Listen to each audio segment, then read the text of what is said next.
The London Top Show is sponsored by Khata Book. Business हुआ easy. Meeting के साथ इनकी कटिंग चाय चलती रही क्योंकि उस्मान भाई की डेयरी चलती रही। लॉकडाउन में जिंदगी चली क्योंकि लोकल दुकानें चली। खाता बुक की ओर से इन सभी लोकल दुकानदारों को दिल से सलाम।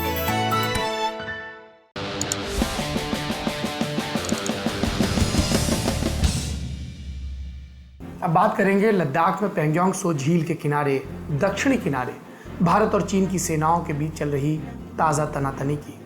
हमने शो में आपको बताया था कि 29-30 अगस्त की दरमियानी रात चीन की घुसपैठ को रोकने के लिए हमारी सेना ने त्वरित कार्रवाई की थी। सेना ने ऊंचाई वाली जगहों पर कब्जा कर लिया है ताकि चीन इस इलाके में अतिक्रमण न कर सके। चीन 2 सितंबर के रोज़ भी पुरानी लकीर को ही पीटता रहा। चीन के विदेश मंत्रालय की प्रवक्ता हुआ चुनयिंग ने कहा कि मेरी समझ यही है कि सीमा पर किसी भारतीय सैनिक की मौत नहीं हुई है। हुआ चुनयिंग 29-30 अगस्त वाले मामले की बात कर रही थी। अब सवाल ये उठता है कि चीन की प्रवक्ता को ये बयान देना क्यों पड़ा, क्योंकि यूके से छपने वाले अखबार द गार्जियन ने एक रिपोर्ट में दावा किया है कि 29-30 अगस्त वाली घटना में भारत की तरफ से स्पेशल फ्रंटियर फोर्स यानी कि एसएफ का एक सैनिक शहीद हुआ। अखबार ने इसके लिए समाचार एजेंसी एएफपी की नामग्याल धोलकार लिहाग्यारी से हुई बातचीत का हवाला दिया। लिहाग्यारी तिब्बत की निर्वासित संसद की सांसद हैं। लिहाग्यारी ने एक और जवान के घायल होने की बात कही है।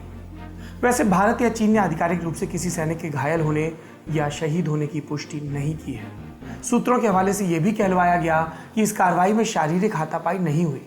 भारत की तरफ से फिलहाल ये साफ नहीं किया गया कि चीन के खिलाफ कार्रवाई में किस टुकड़ी को लगाया गया था।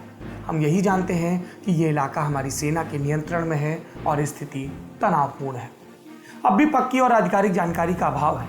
जैसे जैसे इस मामले की और जानकारियां सामने आएंगी हम आपको बताते रहेंगे। एक और महत्वपूर्ण खबर है जिससे मैं बहुत प्रसन्न हूं। भारत सरकार ने चाइनीज ऐप्स पर फिर से कार्रवाई की है। केंद्रीय सूचना प्रौद्योगिकी मंत्रालय ने 2 सितंबर को 118 और ऐप्स पर भारत में प्रतिबंध लगा दिया और इस बार इसके लपेटे में पबजी मोबाइल भी आ गया। ये गेम भारत में बहुत लोकप्रिय है।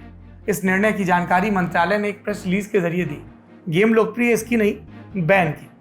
इसमें लिखा है कि इन ऐप्स पर प्रतिबंध इसलिए लगाया जा रहा है क्योंकि ये भारत की संप्रभुता, अखंडता, सुरक्षा और सार्वजनिक व्यवस्था के लिए हानिकारक है। इस कार्रवाई के लिए सरकार ने सूचना प्रौद्योगिकी कानून मतलब आईटी एक्ट की धारा 69A का इस्तेमाल किया है।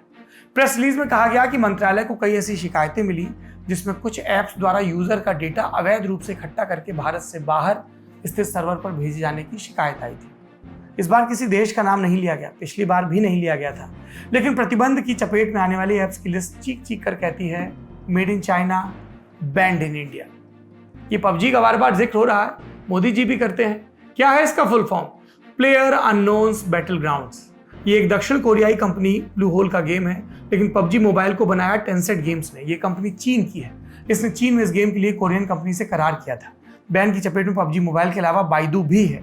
बाइडू एक सर्च इंजन है, जैसे गूगल है उसी तरह बाइडू को दुनिया की सबसे बड़ी इंटरनेट कंपनियों में से एक माना जाता है, जो कि तेजी से आर्टिफिशियल इंटेलिजेंस पर भी काम कर रही थी। लद्दाख में चीन के साथ चल रहे सीमा विवाद के बीच लगता नहीं कि सरकार की तरफ से ऐसी कार्रवाइयां रुकेंगी। पिछली बार ऐप्स पर लगे बैन के पीछे चाइना स्टडी ग्रुप की महत्वपूर्ण भूमिका बताई गई थी। मारधाड़ वाला पबजी मोबाइल बैन होने से दुखी जनता जान ले। चाइना स्टडी ग्रुप के अध्यक्ष फिलहाल एनएसए अजीत डोभाल है। चीन से जुड़े सामरिक मुद्दों पर यही ग्रुप सरकार को सलाह देता है। वैसे हम इसकी पुष्टि नहीं कर सकते कि पबजी बैन करने का सुझाव किसका था। जिसका भी हो, समय की बर्बादी अब रुकेगी। लोग थोड़ा सा गर्दन ऊपर उठाएंगे, घर वालों को देखेंगे, किताबें पढ़ेंगे।